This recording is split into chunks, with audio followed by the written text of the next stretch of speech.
وہ تو جس کے لیے محفل کونین سجی ہے، فردوس بنی جس کے وسیلے سے بنی ہے،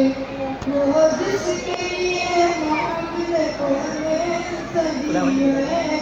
فردوس بنی جس کے وسیلے سے بنی ہے، وہ ہاشمی، وہ ہاشمی کی مدنی الردی ہے، وہ میرا نبی میرا نبی میرا نبی ہے، وہ میرا نبی میرا نبی میرا نبی ہے، احمد یا محمد یا وہی ختم رسول ہے، مقدور مربی یا غریب علی کل ہے، احمد یا محمد یا وہی ختم رسول ہے، مقدور مربی یا غریب علی کل ہے، اس پر ہی نظر، اس پر ہی نظر سارے زمانے کی لگی ہے، وہ میرا نبی میرا نبی ہے، وہ شمس مبارک ہے، انوار کی طلب ہے، واللیل سجا کے سورج کی لطف ہے، وہ شمس مبارک ہے، انوار کی طلب ہے، واللیل سجا کے سورج کی لطف ہے، عالم کو دیا، عالم کو دیا جس کے نبی میرا نبی میرا نبی ہے، اللہ اکبر ما قدر شوق قدر منصوب دل سے وقعنا لقد کرو، اللہ اکبر ما قدر شوق قدر منصوب دل سے وقعنا لقد کرو، کس ذات کا، کس ذات کو قرآن نبی سے نہیں ہے، وہ میرا نبی میرا نبی میرا نبی ہے، وہ میرا نبی میرا نبی میرا نبی ہے، وہ جس کے لیے محفل کونین سجی ہے، فردوس بنی جس کے وسیلے سے بنی ہے۔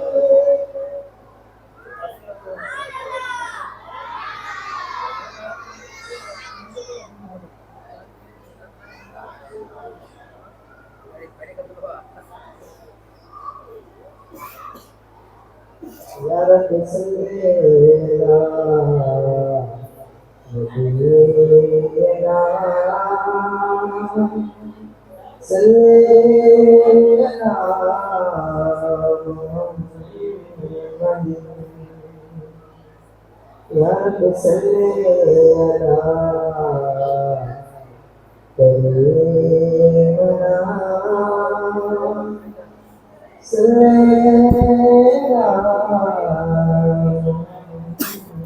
محمد، مجھے محمد جان مصطفیٰ رحمت بنائے کل چاہتا ہے، وہ سونے سے گنجر وہ چاندی سے ماٹی، وہ سونے سے گنجر وہ چاندی سے ماٹی، نظر پہ بسائے کل چاہتا ہے، جب وہ چاند دیے کہ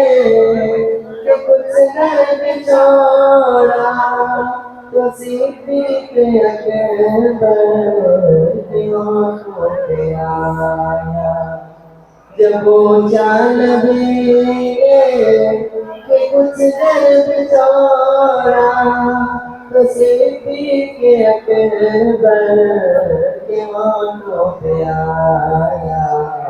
وہاں مال دولت ٹھکانے حقیقت وہاں مان دولت ٹھکانے حقیقت جہاں جانتا ہے کل جانتا ہے وہ شیر محبت جہاں مصطفیٰ ہے ہمیں کربلا میں کل جانتا ہے ستاروں سے کہتا ہے ہردم تمہیں کیا بتاؤں مجنوں کا ستاروں سے کہتا ہے ہردم تمہیں کیا بتاؤں مجنوں کا اشارے میں آنا کہ اتنا مزہ تھا اشارے میں آنا کہ اتنا مزہ تھا پھر تو جانے کو دل چاہتا ہے وہ شیر محبت کیا مصطفیٰ نے ہمیں کربلا میں کل جاتا ہے جہاد محبت کی آواز گونجی کہاں نزلانے سے اپنے جہاد محبت کی آواز گونجی کہاں نزلانے سے اپنے اجازت اگر دو تو جانے شہادت اجازت اگر دو تو جانے شہادت گھروں سے لگانے کو دل چاہتا ہے وہ شیر محبت جہاں مصطفیٰ نے ہمیں کربلا میں کل جاتا ہے جو دیکھا ہے روح میں جمال رسالت تو تعمیر مغرب سما سے بولے جو دیکھا ہے روح میں جمال رسالت تو تعمیر مغرب سما سے بولے ارے آپ سے دشمنی تھی مگر اب ارے آپ سے دشمنی تھی مگر اب غلامی میں آنے دل چاہتا ہے وہ شیر محبت جہاں مصطفیٰ ہے وہیں کربلا میں کل جاتا ہے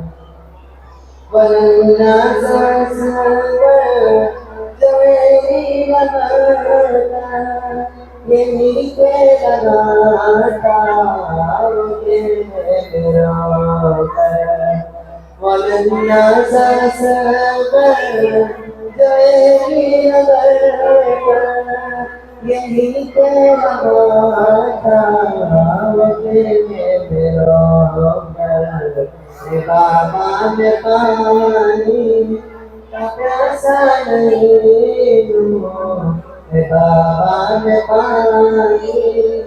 کا پیاسا نہیں ہوں میرا سر کھانے کو دل جاتا ہے وہ شیر محبت جہاں مصطفیٰ نے وہیں کربلا میں کل جاتا ہے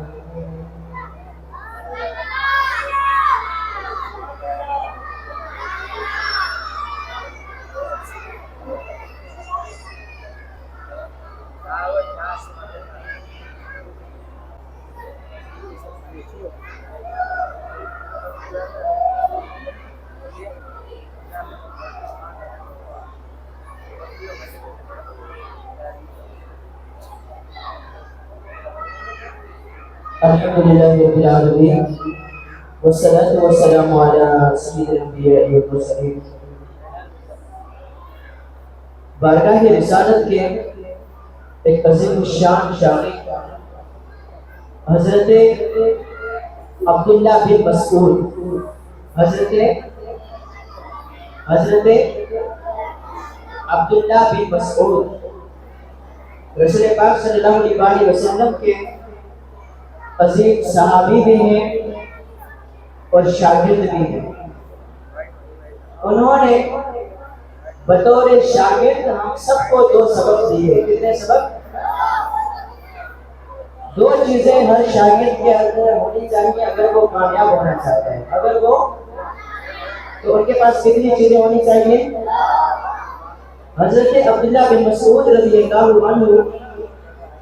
وہ ایک دفعہ کسی جنگل میں بکریاں چلا رہے تھے، تو پیارے آقا صلی اللہ علیہ وسلم اور حضرت ابو بکر بھی ساتھ تھے، تو انہوں نے کہا کہ ہمیں کسی ایک بکری سے ذرا دودھ نکال کر دے دو، ہم مسافر ہیں، سفر میں ہیں، تھکے ہوئے۔ تو حضرت عبداللہ بن مسعود نے کیا کہا کہ نہیں، یہ بکریاں میری نہیں ہیں، میرے مالک کی ہیں، میں امانت دار ہوں۔ میں کیا ہوں؟ امانت دار۔ ان کی اجازت کے بغیر میں بکری کا دودھ نکال کر نہیں دے سکتا۔ پھر رسول پاک صلی اللہ علیہ وسلم نے ان کو کہا کہ اچھا کوئی ایسی بکری ہو جو دودھ نہ دیتی ہو، وہ ہمارے سامنے لاؤ، وہ ہمارے۔ تو آپ صلی اللہ علیہ وسلم نے کچھ پڑھا، پڑھ کر اس بکری پر دم کیا، اور پھر جب دودھ دونا چاہا تو جتنا دودھ آپ صلی اللہ علیہ وسلم نے نکالنا چاہا اتنا دودھ اس بکری نے دیا۔ وہ بکری جو دودھ دے ہی نہیں سکتی تھی، اس پر رسول پاک صلی اللہ علیہ وسلم نے کچھ بڑھ کر دم کیا اور اس نے دودھ دے دیا۔ چند دن کے بعد حضرت عبداللہ بن مسعود دوبارہ آئے ہمارے پیارے نبی کے پاس اور آ کر کہنے لگے کہ مجھے وہ سکھائیے جو آپ نے اس بکری پر دم کے اوپر پڑھا تھا تو وہ بکری نے دودھ دے دیا تھا۔ تو حضرت عبداللہ بن مسعود سیکھنے کے جذبے سے آئے۔ کس جذبے سے آئے؟ بالکل ہمارے پیارے آقا صلی اللہ علیہ وسلم نے ان کو کہا کہ آتے رہنا۔ کیا فرمایا؟ کہ اسی طرح سے تم میرے پاس آتے رہنا۔ تو دو چیزیں ہیں شاگرد کے اندر چاہیے، ایک امانت داری، ایمانداری۔ آپ کے والدین گھروں سے بھیجتے جاؤ، بدل سے آپ بازاروں میں مارکیٹوں میں گھوم کے دوستوں کے گھر گھوم کے چھٹی کے ٹائم پہ جا کے پڑھ کے آ گئے، یہ آپ ایمانداری کر رہے ہیں؟ نہیں کر رہے۔ یہ ایمانداری ہے؟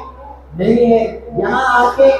استاد کو سبق نہیں سنانے جاتے، آپس میں باتیں کر کے ٹائم ویسٹ کرتے، یہ ایمانداری ہے؟ نہیں ہے۔ تو کامیاب شاگرد بننے کے لیے امانت دار ہونا چاہیے پہلی بات، اور دوسری بات ہمیں سیکھنے کا جذبہ اور شوق ہونا چاہیے۔ میں مختصر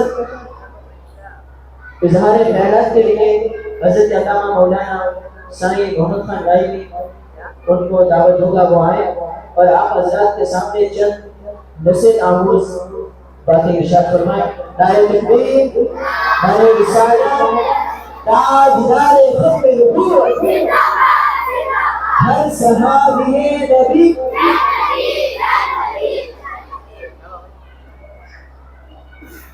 نحمده ونصلي ونسلم على رسوله الكريم، أما بعد فأعوذ بالله من الشيطان الرجيم، اقرأ باسم ربك الذي خلق،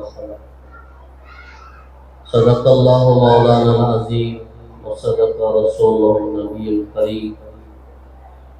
ونحن على ذلك لمن الشاهدين والشاكرين والحمد لله رب العالمين، وصلى الله تعالى على خير خلقه سيدنا ومولانا وحالنا وأولانا هادينا ومهدنا ومرشدنا ومرشدنا سيدنا ومولانا محمد وعلى آلہ وأصحابہ اجمعین۔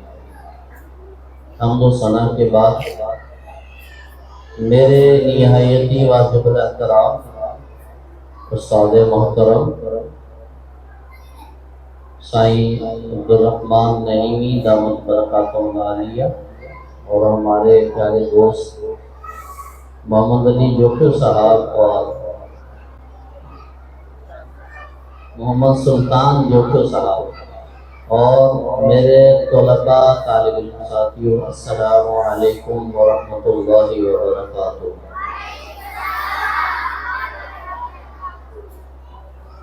آج میں جب یہاں کھڑا ہوا تو مجھے وہ آج سے تقریباً کوئی 23 سال پرانی بات یاد آ گئی۔ حسین نے مجھے فرمایا تھا کہ بھئی اگلی بزم میں محمد خان تقریر کریں۔ اب پورا ہفتہ تھا اور پورا ہفتہ میں ڈرتا رہا کہ میں تقریر کیسے کروں۔ بہرحال ہمارے ایک دوست سے ساتھی تھے غلام حیدر، اس سے میں جا کے تقریر، میں نے جو پہلی تقریر کی وہ بسم اللہ شریف کی فضائل کو تھا، انہو من سلیمان و انہو بسم اللہ الرحمن۔ تو میں نے پہلی تقریر الحمدللہ وہ بسم اللہ ہی کی، اور بسم اللہ جو لائق ہوئے ہیں اس کے پیچھے بھی پڑھنا اور پڑھانا ہی ہے۔ مجھے یاد ہے سن 2001 میں اسی طرح ہمارے امتحانات ہوئے تھے اسی مدرسے سے، ادارے سے میں نے پڑھا ہے، تو میری دوسری پوزیشن آئی تھی الحمدللہ۔ اس امتحان میں سائیں ابراہیم مندرہ صاحب ماشاءاللہ اس نے امتحان میرا لیا تھا، رحمۃ اللہ علیہ، اللہ ان کی کوشش فرمائے، مغفرت فرمائے، ان کے درجات بلند فرمائے۔ تو انہوں نے مجھے آج بھی یاد ہے کہ سن 2001 کی بات ہے، یعنی 24 سال ہو گیا، جون 2024 میں ہمارے امتحان ہوئے تھے، اور آج جون 2001 کے اندر، اور آج مطلب جولائی 2025 سے تقریباً 24 سال پہلے ہمارے امتحانات ہوئے تھے، اور میں نے اس میں سیکنڈ پوزیشن لی تھی، اور مجھے جو انعام ملا تھا وہ بھی الحمدللہ ایک کتاب کی صورت میں تھا۔ تو اللہ تبارک و تعالیٰ نے زیادہ تر جو ہے بچے قرآن پاک کے ہم بارے میں ہے سورہ علق، اقرأ بسم ربک الذی خلق۔ تو یہاں دیکھو قرآن پاک کی یہ سب سے پہلی وحی ہے، مقدس قرآن مجید، ہم اللہ کی کتاب قرآن مجید یہ کس پر نازل ہوئی؟ ہمارے نبی کریم صلی اللہ تعالیٰ ہمارے نبی پر جو کتاب نازل ہوئی اس کا نام کیا ہے؟ قرآن مجید، جس کو پڑھنے کے لیے ہم یہاں آتے ہیں، جس کو سمجھنے کے لیے ہم یہاں آتے ہیں، اس کی پہلی وحی ہے۔ اور غار حرا میں پہلی وحی جو نازل ہوئی وہ اقرا سے ہوئی، پڑھنے کے مطابق پڑھیے۔ تو آپ ویسے قرآن کا یہ اعجاز ہے، آپ اگر اچھا قرآن پڑھنا چاہتے ہیں تو قرآن کو بار بار پڑھیں، اور جتنا زیادہ قرآن کو آپ پڑھیں گے قرآن آپ کو اتنا آپ کے لیے آسان بھی ہو جائے گا، اور اس کا پڑھنا جتنا اس کو آپ بار بار پڑھیں گے یاد بھی ہو جائے گا۔ پڑھنے سے یہ ہے کہ اللہ تبارک و تعالیٰ نے بھی وحی کی پہلی آیت اور پہلا لفظ جو ہے، پہلی آیت کا بھی پہلا لفظ اقرا سے ہے کہ پڑھیے، لیکن اپنے اس رب کے نام سے جس نے تمہیں پیدا کیا، اس رب کے نام سے پڑھیے۔ تو مقصد یہ ہے کہ پڑھنا ہو اور وہ کتاب ہو اللہ تعالیٰ کی، تو کتنی شاندار کتاب ہے کہ حضور نبی کریم صلی اللہ تعالیٰ علیہ وسلم نے فرمایا، حدیث پاک کا مفہوم ہے کہ جو قرآن کی ایک آیت پڑھتا ہے، بلکہ جو قرآن کا ایک لفظ پڑھتا ہے، اللہ اس کو یہ 10 نیکی عطا فرماتا ہے۔ فرمایا میں یہ نہیں کہتا ہوں کہ الف لام میم جو ہے وہ ایک لفظ ہے، بلکہ الف الگ لفظ ہے، لام الگ ہے، میم الگ ہے۔ تو اگر کسی نے الف لام میم یہ 3 الفاظ پڑھے تو اللہ اس پر 30 نیکی عطا فرماتا ہے، اور اس کے 30 گناہوں کو مٹاتا ہے، اور 30 درجات کو بلند فرماتا ہے۔ تو یہ اتنی عظیم و شان کتاب ہے، اس کو پڑھنے والا قاری بن جاتا ہے، اس کو پڑھنے والا کیا بن جاتا ہے؟ قاری بن جاتا ہے، اس کو یاد کرنے والا حافظ بن جاتا ہے، اس کو یاد کرنے والا حافظ بن جاتا ہے، اور اس کو سمجھنے والا عالم بن جاتا ہے۔ قرآن کو جو سمجھ کے پڑھتا ہے، سمجھتا ہے، اس کی آیات میں غور و فکر کرتا ہے، اس کے احکامات پر عمل کرتا ہے، خود پڑھتا ہے، خود سمجھتا ہے، دوسروں کو سمجھتا ہے، سمجھاتا ہے، تو وہ عالم بن جاتا ہے۔ تو اس کو خالی پڑھنے والا قاری ہے، اس کو یاد کرنے والا حافظ ہے، اور اس کو سمجھنے والا عالم ہے، اس کو سمجھنے والا عالم ہے۔ اب دیکھیں قرآن پاک کو پڑھنے والے کے لیے یہ ہے کہ اس کے لیے بہت ساری نیکی ہے۔ حضور نے فرمایا کہ تم میں سے کون چاہتا ہے کہ صبح صبح جائے ایک وادی کے اندر، ایک جنگل میں جائے، اس کے لیے اونٹ ہو، یعنی کوئی اس کو مال بغیر محنت کے، بغیر مشقت کے ہاتھ آ جائے، تو ہر ایک نے کہا رسول ہم چاہتے ہیں۔ تو آپ نے فرمایا کہ صبح جاؤ مسجد میں، قرآن پاک کی 2 آیتیں سیکھو یا سکھاؤ،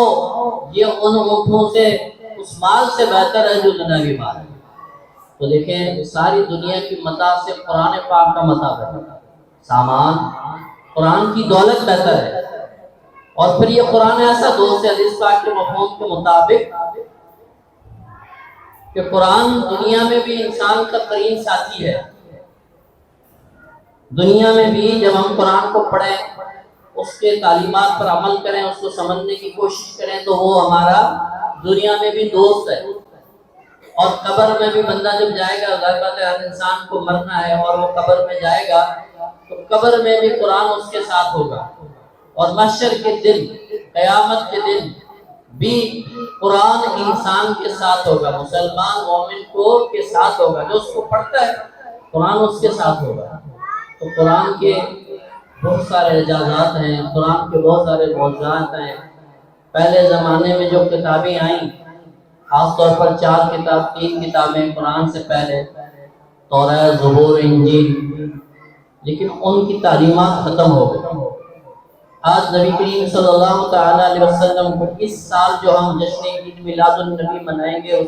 وہ 1500 سالہ جشن عید میلاد النبی ہوگا، یعنی 1500 سال گزرنے کے بعد بھی قرآن آج اپنی اصلی